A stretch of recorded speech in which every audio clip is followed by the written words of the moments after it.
What's up, y'all? This video is going to be a grab bag of a bunch of different sponsored questions, but they are all going to be spoilery. They're all revolving around the manga. So, for my anime onlys, this is your chance to scroll away. First up from Michael, we have what's Toto's role going forward? And man, I wish I knew. Toto is one of my favorite characters, so I really hope we haven't seen the last of him. But the last we did see of him, he told us his curse technique was dead. And, you gotta trust the man himself to know better than anyone else. But there has been a lot of speculation on if Boogie Woogie is actually dead. Who knows? But what we do know is that he wasn't present in any of the meetings, preparing for the final battle with Sukuna, which you think if he was going to be at all included, he would have been there, right? So I don't have high hopes that we'll see him again, like in this final fight or anything. But I really hope we do, and even if it's not in the final fight, I hope we get him in the epilogue or, whatever may happen after that. Next up, we've got Ryan who asks, do you think Mahito will be the merger curse? And Ryan actually asked this before, and I spoke about it briefly in a video, but I asked for some clarification if I misunderstood. And I actually had a lot of people in the comments kind of chiming in saying what they thought this question meant, and so I'm going to respond to that now.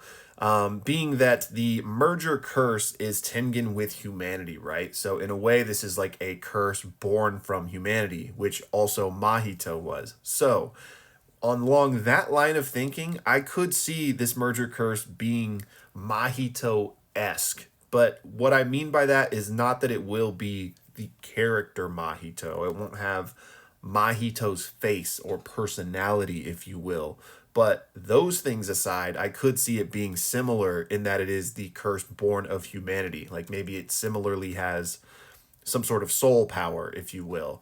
But Ryan, if I'm still not hitting the nail on what you specifically mean by this, please DM me and, so you can have more text to explain what you mean. Next up, we have Nico who asks, hey, do you think Yuta can copy the Limitless? Absolutely. I think Yuta copied probably everyone's curse technique that allowed him to, amongst all of the people preparing for this fight, right?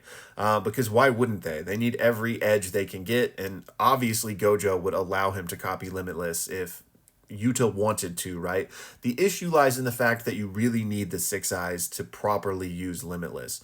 But, I mean, maybe he copies it anyway just in case, right? Because you never know, especially considering the whole domain going on right now. Maybe he could, use it slightly better because of that. Like, maybe he tosses out a purple if he's capable of that. Which I think he would be. I mean, he knows RCT, right? So to answer your question, yes, he can copy the Limitless, but will we actually see him use that? Not necessarily. Next up, we have Joel who wants to know what happened during the month time skip. And Joel, I wish I knew, man. I hope we continue to get flashbacks kind of filling in that void. We've been getting a lot, but they've mostly centered around planning for this fight, which has been interesting. I'm glad we've gotten to see that. But I do hope we get to see more, and specifically more around Gojo, really. Like, there's some really interesting conversations I would like to be privy to on everyone getting him caught up on what happened while he was in the prison realm. I think there's some potential for good moments there. But yeah, I'm curious. Like, I would love to see what kind of training happened. There are these huge question marks around Yuji specifically and what's going on with him. And if you do want a more in-depth answer on what I think Yuji's training involved and maybe what power-ups he's getting, check out my pinned, that's the word, pinned video on if you're on TikTok. Next up, Mark wants to know, could Yuji be cloned from Sukuna's 20th finger? And that's how he's Sukuna's vessel. I think so. This is one of the most plausible theories in my opinion. And I actually made a video discussing kind of all about Sukuna's 20th finger. So if you haven't seen that, I would recommend it. I go a bit more in depth in that video. And honestly, the best way to find specific videos of mine for anyone out there would be on YouTube, since YouTube has like the best search function. And yes, I am on YouTube, manganimist YT over there, but you can just search manganimist. But yeah, if you search manganimist Sukuna's final finger, Sukuna's 20th finger, you should be able to find it. But yeah, I'm a fan of that theory. The other prevailing theory being that Gojo hid the finger, right? So I could see that being the case too, but I like this one. Next up from Rico, we have what the hell was Takaba versus Kenjaku? Where did he go?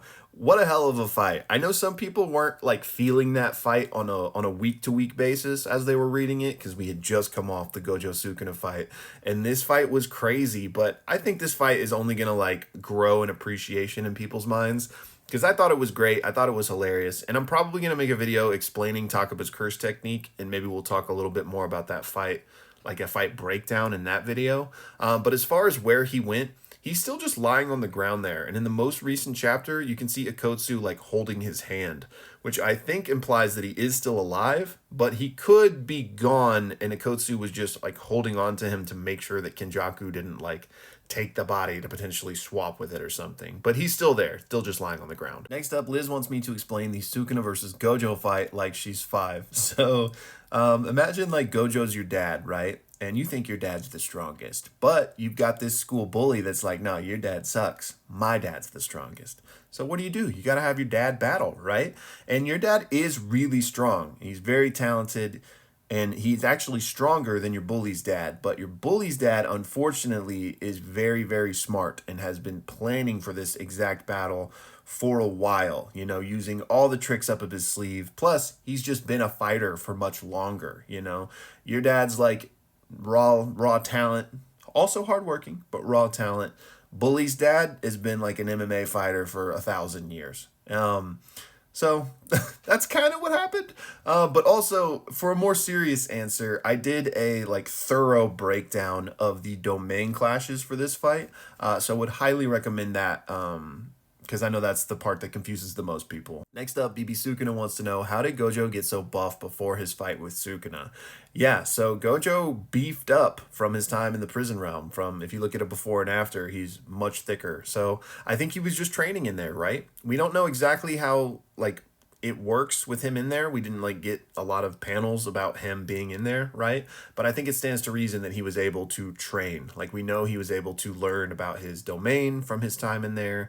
So I think also it stands to reason that he was just training in other ways, his physical body being one of them. Y'all, that's going to do it for this one. Thank you so much for showing support and sending in your questions. It gives me excuse to yap about something I love yapping about, so I really appreciate y'all.